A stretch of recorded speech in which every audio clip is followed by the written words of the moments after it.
మంచిది. దేవుని యొక్క పరిశుద్ధం బట్టి సృష్టి దినం నుంచి దేవుడు వారిని పురుషునిగాను స్త్రీనిగాను లేకుండా దేవస్థానంలో ఉండకు. కాబట్టి దేవుడు దుఃఖపరిచిన వాళ్ళ మనసును వేరుపరచకూడదని దేవుడు ఆజ్ఞాపిస్తుంది. ఆ విషయాన్ని జ్ఞాపకం చేసుకొని భార్య భర్తల వెలుగు అంటే దేవుని వాక్యాన్ని బట్టి భార్య భర్తలు తమ జీవితకాలం ఒకరు తోడుగా నుండి కలిమి ఎందుకు లేని ఎందుకు సహాయకరంగా ఉండాలి. దేవుడే మానవుని ఆయన నాటిన దేవుడు నేడు క్రీస్తు నందు విమోచన కలిగించేవాడు కనుక మరి ప్రవహిస్తుని బట్టి యోగ్యమైన వర్గంగా దేవుడు కోరుకుంటున్నాడు. కుటుంబంలో పిల్లలు జన్మించి దేవుని మహిమాత్రం వారు ఆయన పరిశుద్ధంలో పెంచుటకు ఇవ్వబడుతుందని కుటుంబంలో పిల్లలు జన్మించినప్పుడు దేవుని మహిమాత్రం పెంచుటకు దేవుని జ్ఞానాలు కలిగి ఉంటుందని తెలుసుకొస్తున్నారు. వివాహము అన్ని విషయంలో ఘనమైన కనుక ఎంచబడ్డ ద్వారా సాంఘిక స్థితి స్థిరమైన పునాది వేరుకున్నట్లుగా దేవుని యొక్క వాక్యాన్ని అంటే మీ కుటుంబం బట్టి లోకములో కూడా అనేకులు దేవుని మహిమ సృష్టిపడుతుంది. అందుకని దేవుని యొక్క మాట విధంగా ఉన్నారని మాట్లాడుతుంది. చిన్న ప్రార్థన చేస్తాము. పరిశుద్ధ దేవం, సర్వోన్నతమైన దేవం, మీరు ప్రమాణాలకు ముందుగా మీకు ఉపదేశం పిలిచి మీ కటాక్షం పిలిచి మీ దగ్గర సమయం జ్ఞాపకం చేసుకుని ఉంచుతాను.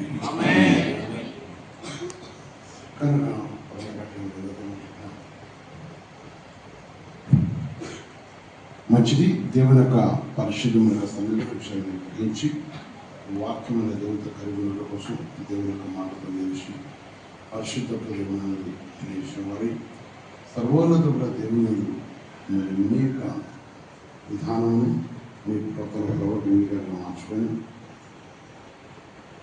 దేవునికి అనుకూలమైన వారుగా దేవుని ఇష్టం నెరవేర్చబడగా దేవుని మాట లేకున్న వారుగా ఉన్నప్పుడు దేవుడు ఆయన కృపను బట్టి మనకి తన సూక్తమైన ప్రేమను బట్టి తన పరిశుద్ధమైన సమయంలో చేసుకున్నవాడు కనుక మన విషయాన్ని గ్రహించి వాక్యమైన దేవుడితో నిలిచి జీవనాల దేవుడితో కలుసుకుని అంటే ప్రతి విషయం కూడా దేవుని యొక్క మాటను మనం విషయంతో మనం దేవుని వాక్యాన్ని బట్టి దేవుని యొక్క మాటను బట్టి విషయాన్ని గ్రహించగలుగుతారు, దేవునికి అనుకూలంగా జీవించగలుగుతారు. అందుకని వాక్యమైన దేవుని మనం కలిగి ఉంటాం అనేది దేవుని కోరుకుంటుంది. దేవుని నిర్ణయం చొప్పున జీవించడం కోసం దేవుని ఉద్దేశం నిర్వహించడం కోసం ఆయన ఉద్దేశం ప్రకారం ఉండడం కోసం దేవుడు కనుక మరి దేవుని యొక్క మాటను బట్టి దేవుని యొక్క వాక్యం బట్టి విషయాన్ని గ్రహించి వాక్యమైన దేవునితో దేవుడైన ప్రభుత్వం కలిసి మనం ఉండటం అనేది ప్రభు చదివిస్తున్నాడు. అందుకని చిన్న పాట పడతాము.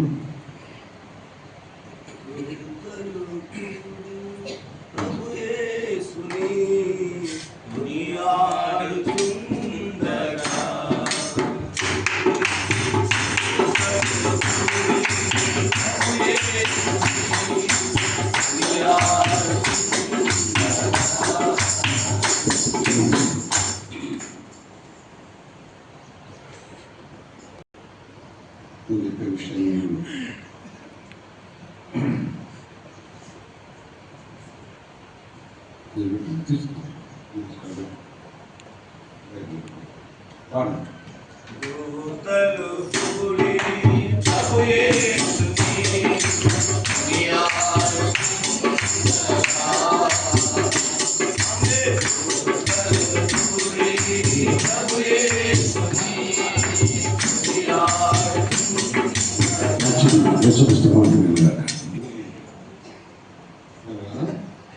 మంచిది. ఎవరు ఎక్కువ ప్రేమిస్తారో ముందండి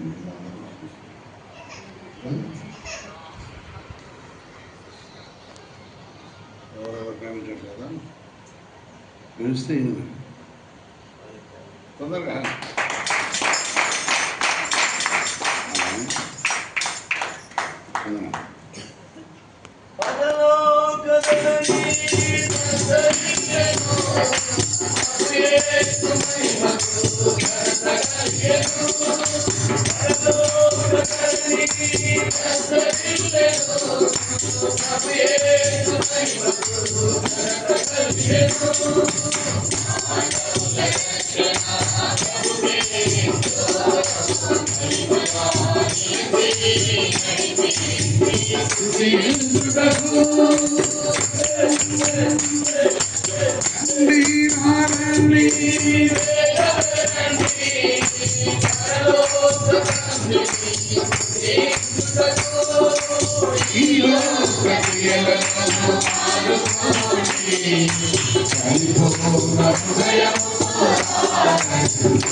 మంచిది.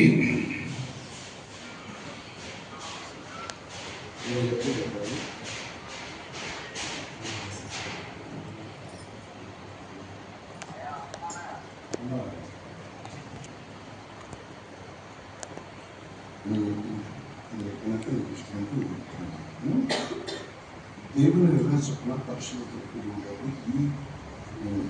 ఈ వారిని చేసుకొని మేము ప్రేమించి అనుభవించి గెలిపించి రాజ్యం ఆత్మను మీ బతుకున్న దేవుడు బతుకున్నాను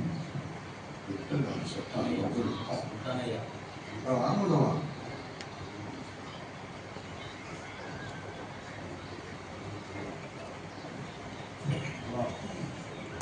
అని దేవుని నిర్ణయించుకున్న పరిస్థితుల గురించి ఈ పురుషుని నీ భార్యగా చేసుకొని నేను కొనుగోబడి ఈయన ప్రేమించి ఆదరించి ఘనపరిచి వ్యాధి ఎందులో ఆరోగ్యంలో నేను కాపాడుతున్న వరకు మీకు బ్రతుకాలం దేవుడు ఆయనకి భార్య వందనం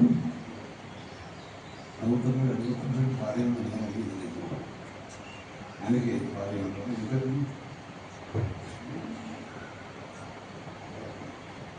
భార్య మంచి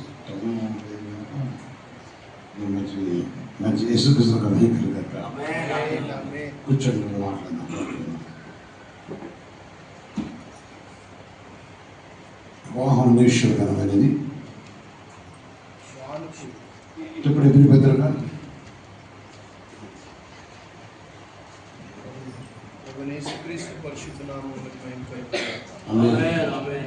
వివాహం అన్ని విషయముల్లో ఘనమైనది గాను పానుపు నిష్కల్మషమైనది గాను ఉండగలదు. వివాహం అన్ని విషయంలో ఘనమైనది గాను పానుపు నిష్కల్మషమైనది గాను ఉండగలను అని వాక్యం చదువుతుంది. కనుక దేవుని యొక్క పరిశుద్ధం అంటే వివాహం అనేది చాలా ఘనమైనది. ఘనవంతులు ఉండాలని దేవుడు కోరుకున్నవాడు. ఎందుకంటే దేవుడు వివాహాన్ని ఘనపరిచినవాడు. ఘనపరచడం వలన జరుగుతున్న విషయం ఏంటంటే ఎందుకు ఘనపరచుడు ఎక్కడ ఘనపరచుడు వాక్యం చూసినప్పుడు ఎవరి వార్త 2 మరి దేవుడు యేసు 2 చూసిన వల్ల మూడవ దినమున గలిలయలోని కానాను ఊరిలో ఒక వివాహం జరిగాను. యేసు తల్లి అక్కడ ఉండెను. యేసును ఆయన శిష్యులను ఆ వివాహమునకు పిలువబడిరి. కనుక ద్రాక్షరసం అయిపోయినప్పుడు యేసు తల్లి వారికి ద్రాక్షరసం లేదని ఆయనతో చెప్పగా యేసు ఆమెతో, అమ్మా, నాతో నీకేమి పని? నా సమయం ఇంకను రాలేదని. ఆమేన్. కనుక దేవుని యొక్క పరిశుద్ధ ఒక నామం బట్టి మనం చూసినప్పుడు యేసు ప్రభు వివాహం ఆహ్వానింపబడ్డాడు. ఆ స్థలానికి వెళ్ళారు. చదువుతుంది ఏదైతే యూదుల ఆచార ప్రకారం ఉన్నాక ద్రాక్షరసంలో ఉంది. మీ జీవితంలో చూసినప్పుడు యేసు ప్రభుని కలుసుకొని ఉంటే మీకు ప్రతి కొరతల దేవుడు తీరుస్తాడు. కలిసి మీకు ప్రతి కొరతను ఎసరు తీర్చేవాడు. ఆ కుటుంబం బట్టి దీవించేవాడు. ఇంకోటి ఏంటంటే ముఖ్యంగా ఒక విషయం తెలుసుకోవాల్సింది ఏంటంటే దేవుని వాక్యంలో ఆది కాండము మొదటి దేవుడు చూస్తే వాక్యం చరుస్తుంది. ఆది కాండము మొదటి అధ్యాయం 26 వచనం. దేవుడు మన స్వరూపమందు మన పోలిక చొప్పున నరులను చేయదము. మన స్వరూపమందు మన పోలిక చొప్పున నరులను చేయదము. దేవుడు తన స్వరూపమందు నరులను సృజించాను. దేవుని స్వరూపమందు వాణ్ణి సృజించాను. స్త్రీనిగాను పురుషునిగాను వారు సృజించాను. దేవుడు వారిని ఆశీర్వదించాను. ఎట్లనగా ఫలించి అభివృద్ధి పొంది విస్తరించి భూమిని నిండించి దాన్ని లోపరుచుకున్నది అన్నాడు. దేవుని యొక్క పరిశుద్ధను బట్టి దాన్ని లోపరుచుకోవడం కోసం దేవుడు అనిపించిన విషయం ఈ వాటికి వచ్చినట్లు భూమిని లోపరుచుకోవడం కానీ సృష్టి మీద వాళ్ళు వాటిపై ఆధారపడకూడదు. వాటిపై ఆధారపడకూడదు. సృష్టికర్తన దేవునికి లోపడాలి. సృష్టిలో ఉన్నటిపై వాటిపై సాగరపడకూడదు. సృష్టిలో ఉన్న వాటిలో సాగరపడటం దేవుడి విషయమైంది కాదు. అందుకనే మరి దేవుని యొక్క క్రిస్టియన్ అనేవారు క్రీస్తుని కలిగిన వారు క్రీస్తుని కలిగిన ప్రతి వారు కూడా దేవునిపై ఆధారపడాలి. సృష్టిపై ఆధారపడకూడదు. సృష్టించిన ఆయన సృష్టికర్తన దేవుని సేవించాలి. సృష్టికర్తన దేవునికి ఒకటి ఉండాలి. ఒక కుటుంబం భూమి మీద దేవుని యొక్క ఆక్రమణ చూస్తున్నప్పుడు సాంఘిక స్థితి స్థిరమైన పునాది వేరుపరచబడినంత మందికి మాట చెప్పాను. ఆ స్థితి అంటే భూమి మీద ఆ కుటుంబం దైవ కుటుంబంగా దేవుని చిత్తం నెరవేర్చేవారు ఉండాలి. క్రీస్తు మహిమార్థమై జీవించే కుటుంబంగా ఉండాలి. క్రీస్తుని కలిగిన వారుగా ఉండాలి. అందుకని లోపరుచుకోవాలి కానీ లోపడకూడదు. లోబడటం పైమండ సమూహంతో లోబడ్డట్టని దేవుని వాక్యం చేస్తుంది. అందుకని లోబడకుండా దేవుని యొక్క వాక్యానికి లోబడి వాక్యం అనే దేవుతో ఉండాలని దేవుని వాక్యం చేస్తూ ఉన్నది. అదేవిధంగా ప్రభువుని బట్టి నాడు నేడు ఏకరీతికున్న దేవుడు. ఆయన ప్రేమ కనికరం గొప్పది, ఆయన కటాక్షం గొప్పది. మరి మానవుడు బట్ట జన్మించాడు ఏంటనేది కొన్ని మాట్లాడుతున్నాం. దేవుడు భూమి మీద నరుని సృష్టించాను అన్నాడు. ఆది కాండము 2వ అధ్యాయంలో చూసినప్పుడు 7వ వచనం చెప్పడం అన్నమాట. దేవుడైన యెహోవా నేల మట్టితో నరుని చేసి వాని నాసికానందంలో జీవవాయువును వదలగా నరుడు జీవాత్మను.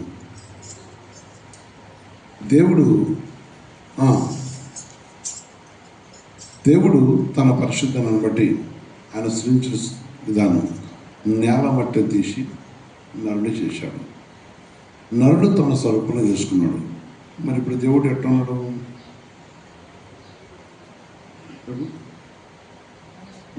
అడిగితే నాకు అర్థం కాదా? దేవుడు ఎట్టున్నాడు? మీరు ఎట్టున్నా దేవుడు నువ్వేందా ఎట్టున్నావు? మీరు ఎట్టున్నారు, దేవుడు ఎట్టున్నాడు. అందుకని ఇంకొక రూపాన్ని మొక్క అవసరం లేదు. పండను రాయను నుండు అని తీసుకొచ్చి మొక్కకూడదు. సృష్టికర్తన దేవుని సేవించాలి. ఇప్పుడు మనకి క్రీస్తు యేసు ద్వారా ఆయన కనపడడం సందర్భం వచ్చినప్పుడు మనం దర్శిస్తుంటాడు. ఆయన సేవించారు. ఒక కుటుంబంలో నేను రావాలి, కొంచెం ఆ కుటుంబం చాలా విలువగా పెట్టబడుతుంది. అందుకని ఈ మాట అన్నాడు. ఆయన సరుకులు చేసుకున్నాడు.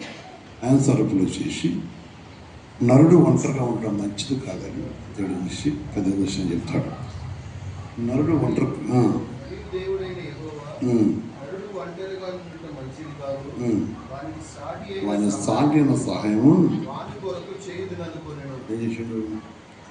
సాటి అయిన సహాయం అంటే స్త్రీ వాని కోసం చేశాను. అంటే నీ కోసం ఈ స్త్రీని దేవుడు చదివచ్చు. చదివించిన మనుషులు నిర్ణయించిన మేము దేవుడు నచ్చిన విధంగా దేవుడు చేసినవాడు. అందుకనే ఏ విధంగా చేశాడు? మన స్త్రీని ఎక్కడ తీసుకొచ్చాడు అంటే ఆ స్త్రీ ఎక్కడ దేవుడైన యెహోవా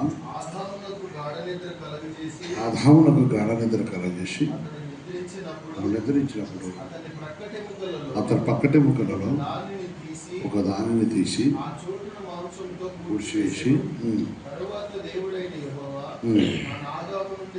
తన ఆదాము నుంచి తీసిన ప్రకటెముకను స్త్రీనిగా నిర్మించి కనుక దేవుడే ఆయన పరిశుద్ధమైన సన్నిధిలో మొట్టమొదటి ఒక మాట ఎబ్రిపతి అన్నమాట ఉండడం పాన్పు నిష్కామోషమైనది. దేవుని యొక్క వాక్య ప్రకారం దేవుని యొక్క నాన్నపడి చూసినప్పుడు మరి తల్లిదండ్రులు విడిచి అనే మాట వాక్యం తెలుస్తుంది. వాక్య ప్రకారం చూస్తే తల్లిదండ్రులు విడిచడం అనేది దేవునికి విరోధమైంది. కారు చీకట్లో దీపం ఆరిపోని అంటాడు. కానీ పానుపు దగ్గర ఒకటి సలహాలు ఉండకూడదు. ఏక శరీరం ఏక మనసు కలిగి ఉండాలని దేవుని యొక్క మాట తెలుస్తుంది.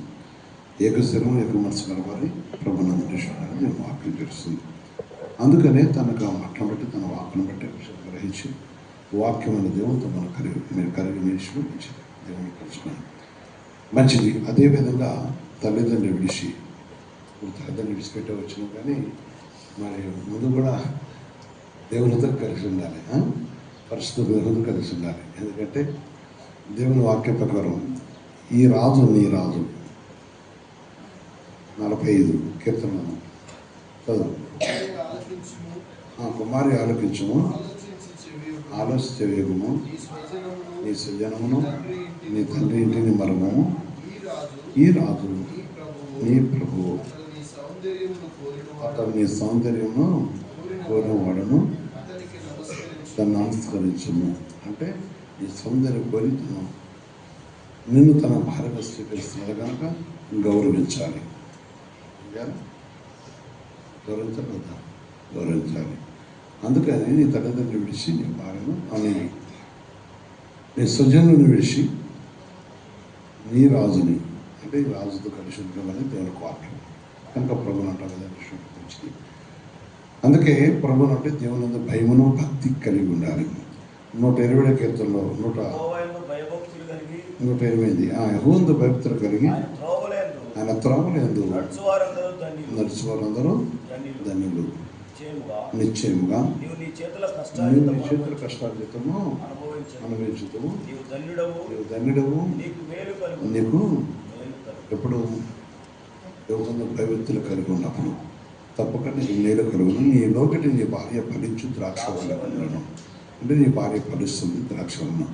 ద్రాక్ష వలన అనేది క్రీస్తు నన్ను కలిసినప్పుడు ఆయన పరిశుద్ధాన్ని బట్టి ఆ విషయాన్ని ఫలించడం కోసం ప్రతి పక్షుడు ప్రభు ఆజ్ఞపక్క నిలిచిన. అప్పుడు నీ పిల్లలు నీ భోజన పరచుటూ ఒరే ఊరు అని అందరు. అంటే పరిశుద్ధ దేవుని యొక్క వారు ఏక కుటుంబంగా ఉంటారు. వారు చిరుపుని వారుగా ఉంటారు కనుక ఆ విషయాన్ని జ్ఞాపకం చేసుకొని ఒక కుటుంబం చాలా పవిత్రమైన కనుక పవిత్రంగా ఉండాలంటే వాక్యానికి ఒకటి ఉండాలి. దేవుని యొక్క వాక్యాన్ని అనుసరించాలి. దేవుని యొక్క మాటకు ఒకటి ఉండాలి. ప్రభు యొక్క మాటపై ఆధారపడుతున్నాడు. అప్పుడు దేవుడు దీవించేవాడు, ఆశ్రయించేవాడు. దేవుడు తన చిత్త పక్కన దేవుడు కరుణించుకొని రక్షించేవాడు. దేవుడు తన పరిశుద్ధాన్ని అంటే దేవుడు ఆశ్రయించుకొని ఇష్టపడుతున్నాడు కనుక దేవుని ఉద్దేశం నెరవేర్చేవాడు. ప్రభు సన్నిధిలో వెళ్ళినట్టు మంచిది. వాక్యానుసరం అంటే అందరి బట్టి తెలుసు. అందుకని అవంశవార్తలు ఏం చెప్తారంటే 15 అధ్యాయంలో చూసినప్పుడు చెప్తున్నాడు 2వ వచనం, నాలో ఫలింపుల ప్రతి తెగ తీసి పారబోయేవాడును ఫలించు ప్రతి తీగ మరి ఎక్కువగా ఫలింపవాలని దానిలోని పనికిరాని తీగలను ఆమె ఏం చేస్తారు? పనికిరాని ప్రతి తీర్పును తీసివేస్తారు. నీతో చెప్పిన మాటను బట్టి పవిత్రులు ఎవరైతే దేవుడు అంగీకరిస్తారో వారు పవిత్రులై ఉన్నారు. నా యందు నిలిచి ఉండండి, నీ యందు నేను ఎవరైతే ఉంటాడట, మీ యందు యేసయ్య ఉంటాడు. యేసయ్య ఉన్నప్పుడు నేను పరువు బట్ట పరిణించేవాడు. నా యందు నిలిచి ఉండి మీ యందు నేను నిలిచి ఉన్నాను. ఆ నిలిచి ఉండేవాడు మీ ప్రతి అవసరం తీర్చేవాడు, ఫలించేతను దేవుడు చేసేవాడు, కనికరించి కటాక్షించేవాడు. అందుకని మరి ప్రభుని దర్శించేవారు ఉన్నారని ప్రభు వాక్యం వస్తుంది. వాక్యం అనే దేవుడితో మనం నిలిచినప్పుడు దేవుడు తన కుటుంబంలో కరుణించి కటాక్షించి ఇష్టపడుతున్నాడని ప్రభు వాక్యం చేస్తుంది. వాక్యం అనే దేవుణ్ణి కలిగి జీవించినప్పుడు జీవం గల దేవుడితో మనం కలిసినప్పుడు దేవుడు చేస్తున్నాడు. అందుకని ప్రతి విషయంలో ప్రభు మాటకు లోబడి ఉండాలి, దేవుని ఉద్దేశం లోబడి ఉండాలి. సామెతల గ్రంథం 5వ అధ్యాయంలో కూడా దేవుని వాక్యం చేస్తుంది. సామెతల గ్రంథం 5:15 సొంత కుండలోని నీళ్లు పానము చేయము, సొంత కుండలో నీళ్ళు పానము చేయము, స్నానము చేయము, సొంత బావిలో ఉప్పు జలము త్రాగుము.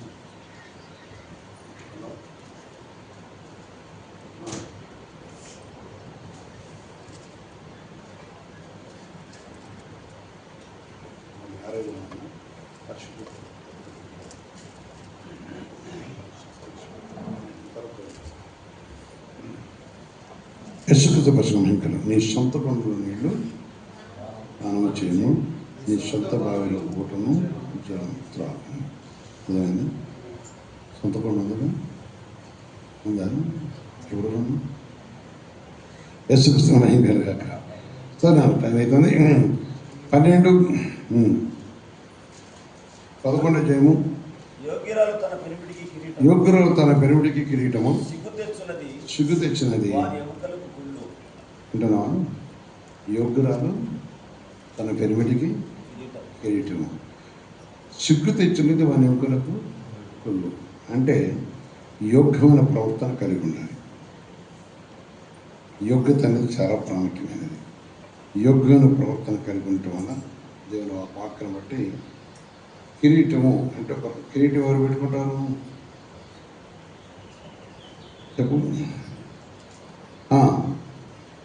కనుక ప్రభు నాటి వివేకము లేని వివేకముని సుందర స్త్రీ పందెముకున్న బంగారకం వంటిది అని వాక్యం 11వ అధ్యాయంలో 22 చూసి చెప్తున్నాడు. ఏముండాలి? వివేకం ఉండాలి. ప్రతి విషయంలో మాట్లాడటానికి వివేకం ఉండాలి. వివేకం లేకపోతే చాలా కష్టమైంది. మరి నీ సౌందర్యం కోరేడు నన్ను నేను ఇష్టపడ్డాడు, తను ఇష్టపడి మీరు వహం చేసుకున్నాడు. అయితే యోగ్యత అనేది యోగ్యురాలుగా ఉండాలి, యోగ్యమైనది పొందాలి. యోగ్యత కలిగి ఉన్నప్పుడు దేవునికి ఇష్టపడుతుంది. యోగ్యత అనేది సంపాదించుకోవాలి. వివేకమైన సుందర స్త్రీ, వివేకం అనేది చాలా అవసరం. వివేకం అనేది దేవుని ఆపదలు కలుగుతుంది. ఎంత అందమన్నా, ఎంత డబ్బున్నా, ఎంత ఉన్నా వివేకం రాదు. వివేకం గల స్త్రీని బట్టి ఆ కుటుంబం ఎప్పుడు వెలిగింపబడుతుంటుంది. సమయ సందర్భాన్ని బట్టి కుటుంబాన్ని కట్టుకుంటూ ప్రయత్నం చేస్తుంది. ఏ స్త్రీ అయితే వివేకంగా ఉండదో ఆ కుటుంబంలో ఏ కుటుంబానికైనా సమస్య వస్తుంది. కానీ ఆ కుటుంబంలోకి వచ్చే ప్రతి పూట కూడా ఏ విధంగా ఉన్నదంటే ఒక గాలి వచ్చి ఏ విధంగా వెళ్ళిపోతే కుటుంబానికి కూర్చుంది, మంచిగా. కనుక అందుకని పందెముఖం ఉన్న బంగారకం ఏంటిది అనడం. పందెముఖం బంగారకం పెడితే ఏం చేస్తుంది? అది ఎక్కడ పోవాలి అక్కడ వెళ్ళిపోతుంది కదా. కనుక నీ అందాన్ని చూసి నిన్ను ఇష్టపడ్డాడు, ఆయన అందాన్ని చూసి నువ్వు వచ్చావు. కానీ మీ ఇద్దరం అయితే పరిశుద్ధతలు కావాలి. ఎవరు కావాలి? పరిశుద్ధతలు కావాలి. మనసు శరీరాన్ని ప్రేమించినప్పుడు దాని వల్ల ప్రయోజనం ఉండదు. శరీరం అనేది వాడిపోయింది అంటే వికసించే పువ్వు లాంటిది. అది ఎప్పుడు వాడిపోదో తెలియదు. కానీ మనసు అనేది ఒక పవిత్రమైనది. మనసు అనేది పరిశుద్ధమైనది. మనసు స్థిరమును, మనసు వివేకమును, మనసు స్థిరత్వం కలిగి ఉన్నప్పుడు, మనసు ఎప్పుడైతే దైవ ఆలోచన కలిగి ఉండదో, క్రీస్తు కలిసి ఉండదో, క్రీస్తు మనసు కలిగి ఉంటారో, ఎప్పుడు వికసిస్తూనే ఉండదు కుటుంబం. అర్థమవుతుంది. అందుకని దేవుని యొక్క వాక్యాన్ని చూస్తున్నప్పుడు విషయంలో చూస్తున్నారు. పరిశుద్ధ పదవులు అందుకని సుందర స్త్రీ వివేకం కావాలి. 12:4 త్వరగా యోగ్యులు తన పెరుడికి కిరీటము తెచ్చినది. యోగ్యము అనేది సంపాదించుకోవాలి. యోగ్యత అంటే ఇప్పుడు ఒక ఉద్యోగాన్ని వాళ్ళం మన భాషలో చెప్పాలంటే మరి మనం ఏదైనా కొలువు గట్టం పోవాలంటే ఏమవ్వాలి? ఒక కొలువుకి వెళ్ళాలంటే ఒక ఉద్యోగానికో లేదా ఏదైనా ఏముండాలి? ఆ ఉద్యోగానికి యోగ్యులై ఉండాలి, అంటే దాని అర్హత కలిగి ఉండాలి.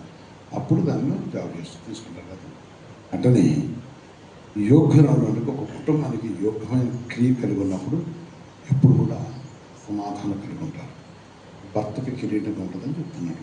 అందుకని కిరీటంగా ఉండడం కోసం దేవుడు చేస్తున్నట్టు ఉండాలి. అందుకని జ్ఞానం కలిసి తన ఇల్లు కట్టును. ఏం కడతారు? ఇల్లు కట్టుకుంటారు. 3 రోజులు తనక చేతులతో తన ఇల్లును వడకపోయి. నా దగ్గర చాలామంది వస్తుంటారు, నేను మోసపోయినాయా, నేను తొందరపడ్డాయి అంటుంటారు. మాత్రం వచ్చి కొన్ని సమస్యలు బట్టి, కొన్ని సందర్భాలు బట్టి నేను చాలా మోసపోయినాయి అంటారు. సందర్భం బట్టి ఇలాంటి వాళ్ళు తొందరపడుతుంటారు. తొందరపడకుండా అంటే ఉండాలి, యోగ్యత కలిగి ఉండాలి, జ్ఞానం కలిగి ఉండాలి. జ్ఞానంతో కూడా దేవుడు దాన్ని బట్టి దీపిస్తాడు, కనిపిస్తాడు, ఆశ్రయించేవాడు. అందుకని జ్ఞానం అనేది చాలా ప్రాముఖ్యమైనది. దేవుని యొక్క వాక్యానుసారం జ్ఞానంతో మనం కట్టుకోవడం కోసం ప్రయత్నం చేస్తుంది స్త్రీ. వాక్యాన్ని కలిగి ఉండటం అనేది స్త్రీ బాధ్యత. కనుక ప్రభుత్వం బట్టి పరిశుద్ధులతో కలిగి ఉండటం అనేది దేవుడు కోరుకున్నవాడు. పురుషుడు తన సమయము విధానాన్ని బట్టి నడిచే నడకలు దేవునికి అంగీకారమని దేవునికి వాక్యం చేస్తుంది. వాక్యమైన దేవుని మనం కలిగినప్పుడు సంవత్సరంతో 1820 వచ్చిన అంటే భార్య దొరికిన వానికి మేలు దొరికేమో. ఏం దొరుకుతుంది? భార్య దొరికిన వానికి ఏం దొరికింది? చెప్పు, మేలు దొరికింది కదా. కనుక ఎప్పుడు కూడా నాకు మేలే దొరికింది అనుకుంటే మంచిది. ఎప్పుడైతే ఆ విషయాన్ని మర్చిపోతారో సమాధానం కోల్పోతారు. భార్య దొరికిన వారికి మేలు దొరికను, అటువాడు యెహోవాను అనుగ్రహం పొందును. ఎవరైనా యెహోవాను అనుగ్రహం పొందును. ఆ విషయాన్ని జ్ఞాపకం చేసుకొని అందుకని 19:14 ఏమంటారంటే గృహమును యుక్తమును యుక్తము గృహము. మీ డాడీ వాళ్ళు ఇల్లు కట్టవచ్చు, లేకపోతే ఆస్తి సంపాదించవచ్చు, కానీ భార్యని తేలేరు. అందుకే తెచ్చుకుని ఉంటాను కాదు కదా. చాలా మంచిది. అయితే గాలిని దేవుడిచ్చే దానం అంటే దేవుడిచ్చే దానం. దేవుడిని క్షమించిన ఆ విషయాన్ని జ్ఞాపకం చేసుకోవాలి. దేవుని యొక్క సరైన విషయాన్ని గ్రహించి వాక్యంలో చాలా విషయాన్ని గ్రహించాలి. అందుకే ప్రభు యొక్క పరిశుద్ధ నామం బట్టి దేవుడు ఆజ్ఞ చేస్తుంది. సామెతల గ్రంథము 31లో చూస్తే కూడా నేను ఆజ్ఞ చేస్తుంది. మాట్లాడుతాం. గుణవతి అయిన భార్య దొరుకుట 10 గుణవతి అయిన భార్య దొరుకుటలు అటు ముత్యము కంటే అమూలమైనది. ఎవరికంటే అమూలమైనది?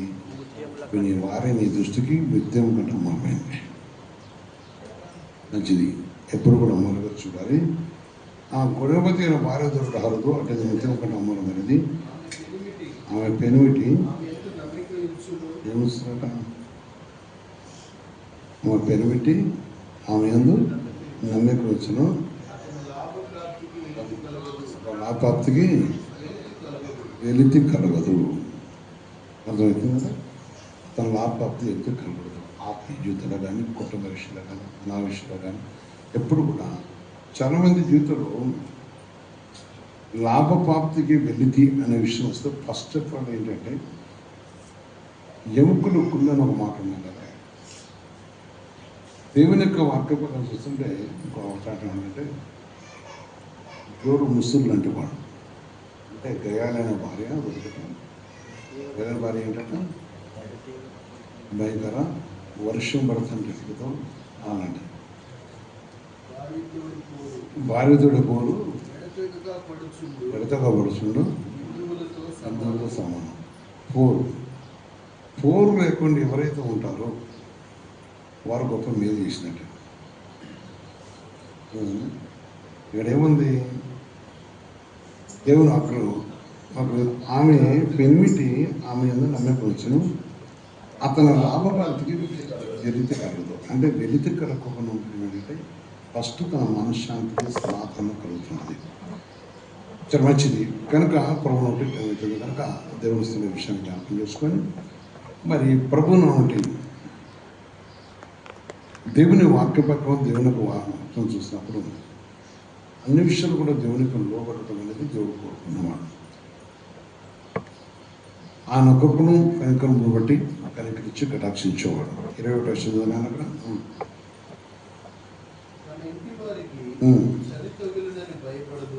తన ఇంటి వారికి స్థలి తగిన భయపడదు. ఆమె ఇంటి వారందరూ రక్తవర్ణ వస్త్రములు ఆమె కనుక క్రీస్తుని కలిగి కుటుంబంగా వారు ఉంటారని దేవుడు ఆలోచించాల్సింది. 27 వచ్చిందండి. బాగా కనిపెట్టను పని చేయకుండా భోజనము చేయదు. కనుక మరి ప్రభు నామలు చూస్తున్నప్పుడు ఆ విషయాన్ని గ్రహించి వాక్యానికి లోపడప్పుడు దేవుడు దీవించేవాడు, కనికరించేవాడు, కటాక్షించేవాడు.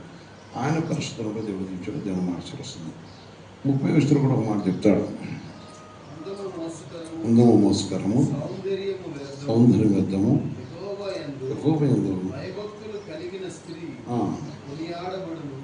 కొనియాడబడను చేసిన పనిని బట్టి అట్టి దానికి ప్రతిఫలం ఇయ్యదగును.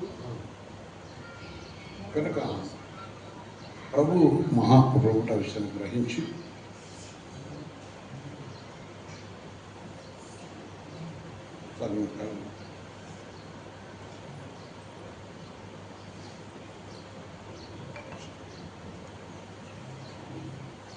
పరిశుద్ధ దేవుని గస్తున్న విషయాన్ని జ్ఞాపకం చేసుకొని చాలా జ్ఞానం కలిగి ఉండటం మంచిదని వారు వాక్యం చదువుతుంది. దేవుని వాక్యాన్ని దేవునికి మాట బట్టి విషయాన్ని గ్రహించి మీరు విషయం ఒకరిలో ఒకరు ప్రేమ కలిగి అపేక్షపత్రాలు చెప్తున్న ఐదైదులో ఒకరి వేళ ఒకరు ప్రేమ కలిగి ఉండాలి, భారం కలిగి ఉండాలి, కలిగి ఉండాలని దేవుని ఆపచరిస్తుంది. ఆత్మ సంపూర్ణ ఉంటే అది మంచిది. మీరు మీ కుటుంబం దేవుని కుటుంబం నిష్ఠుంది. యేసుక్రీస్తు పరిశుద్ధమైన కనుక తన ప్రేయర్ చేస్తాను. కొంచెం పరిశుద్ధ తండ్రి, సర్వోన్నతమైన దేవ, నీ నాటి చిన్న వాక్యాన్ని బట్టి కూడా ఖండించి నీ ప్రేమ కనుకలతో ఖండించి వీరి జీవితంలో ప్రభుత్వం అందరూ నిలిచి ఖండించిన సహాయం ఖండించిన తండ్రి. మంచిది. ఎవరు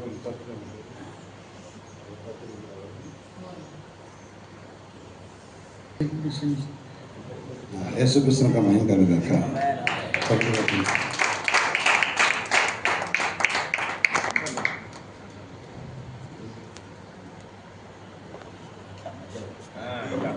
అది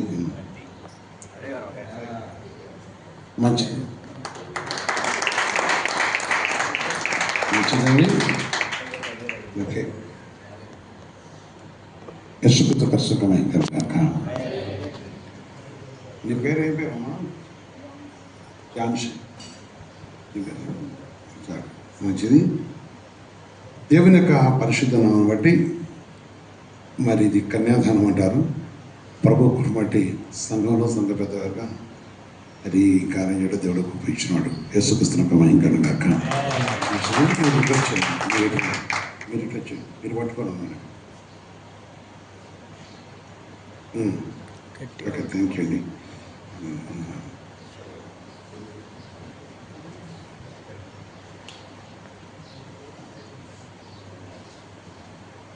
ఎవరినెవరు పట్టుకున్నారు చెప్పండి నాకు.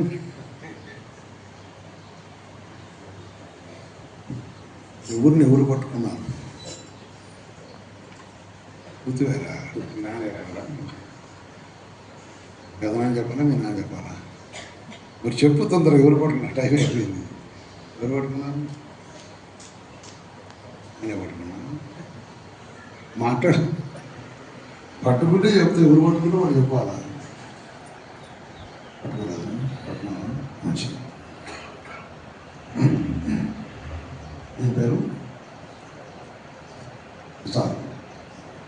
ఇస్సాకును నేను చెప్పు. ఇస్సాకును నేను అంటారు. జాన్సన్ నిన్ను చెప్పు నువ్వే. మన జీవితకాలం అంతవరకు దేవుని పరిశుద్ధ నిర్ణయ చొప్పున మేలుకైనను కీడుకైనను కలిమికైనను లేమికైనను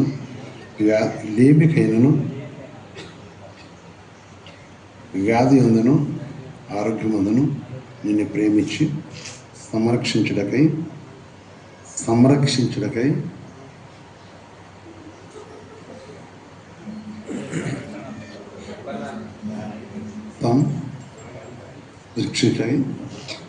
సంరక్షించుటకై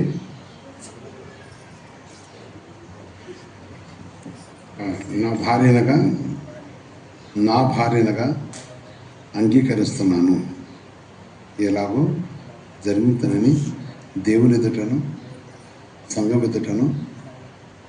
ఎదుటను ప్రమాణం చేస్తున్నాను. ఆమేన్. ఎవరు చెప్పిన? జాన్సన్ చెప్పాను. జాన్సన్ అనే పేరు నువ్వు చెప్పు, ఆయన చెప్పు. జాన్సన్ నేను, ఇస్సాకును నిన్ను ఇది మొదలుకొని మన జీవితంతో వరకు దేవుని పరిశుద్ధ నిర్ణయం చొప్పున మేలుకైనను కీడుకైనను కలిమికైనను లేమికైనను వ్యాధి అందును ఆరోగ్యం అందును నీకు లోబడి ప్రేమించి సంరక్షించుటకై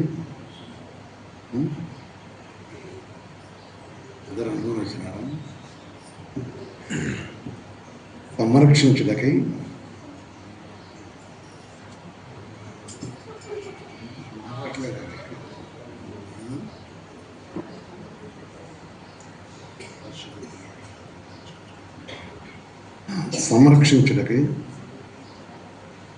నా భర్తనుగా చేసుకొనిస్తున్నాను.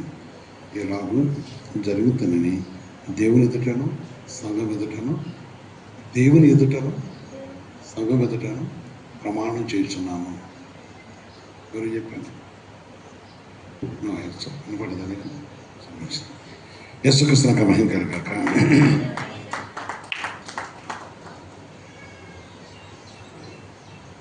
పరిశుద్ధ తండ్రి, సర్వోన్నతమైన దేవ, మీ పరిశుద్ధ పాదాలకు నాకు తెలుస్తున్నాను. వీరి ప్రమాణాలు ఎన్ని ఉన్నారు. మీ కటాక్షం మీరు దయచేసి ప్రమాణం విశ్వాసాన్ని శ్రోతాన్ని దేవుని యొక్క సన్నిధిలో దేవుని యొక్క నాన్న బట్టి ఇప్పుడు ఈ భారీగా గుర్తు అందించినాం.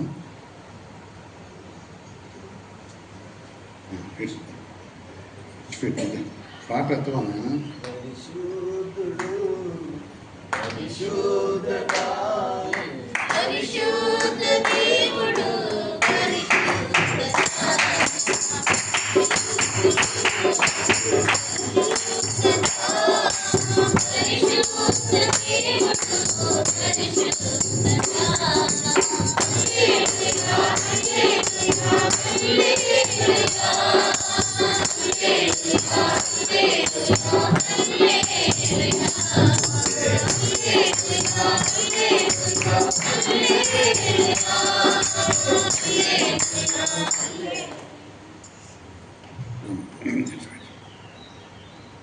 పరిశుద్ధ తండ్రి, సర్వోన్నతమైన దేవ, తరీపురుల మహోచితుల ప్రభు, ఇది పరిశుద్ధ పరిశుద్ధ నిపుతో మీరు పరిణించండి. వెలుగొట్టు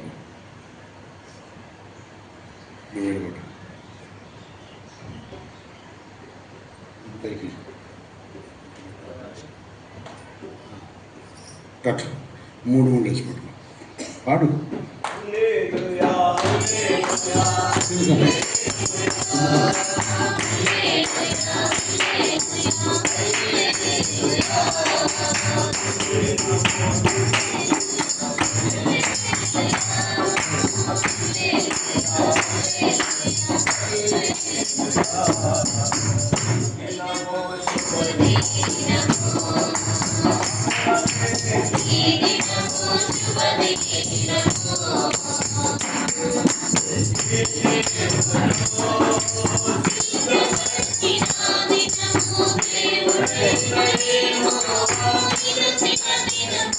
పరిశుద్ధపు తండ్రి, సర్వోన్నతమైన దేవ, ధరింపజేసిన కమ్మ చిత్రం బట్టి వారి ప్రేమ అనురగనిష్ఠుడు సాంజేష్ ముఖ్యం ప్రభు తండ్రి, భూమి మీద నీ వాక్యమే మాకు సాక్ష్యం.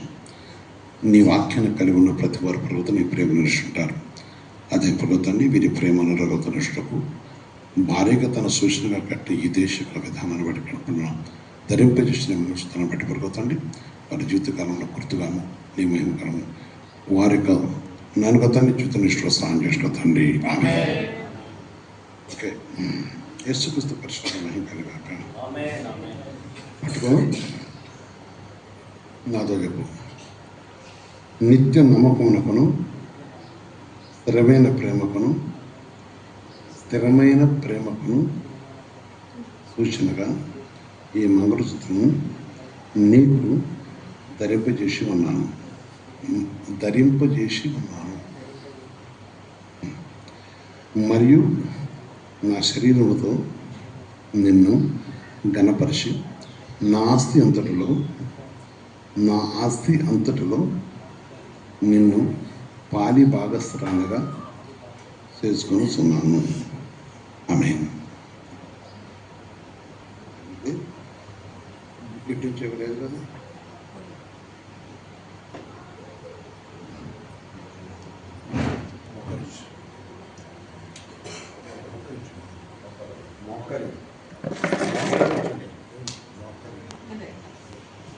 పరిశుద్ధ తండ్రి, సర్వోన్నతమైన దేవ, కృపా ప్రేమ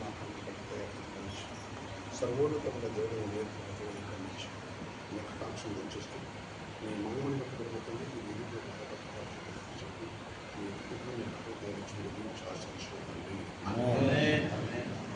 మీ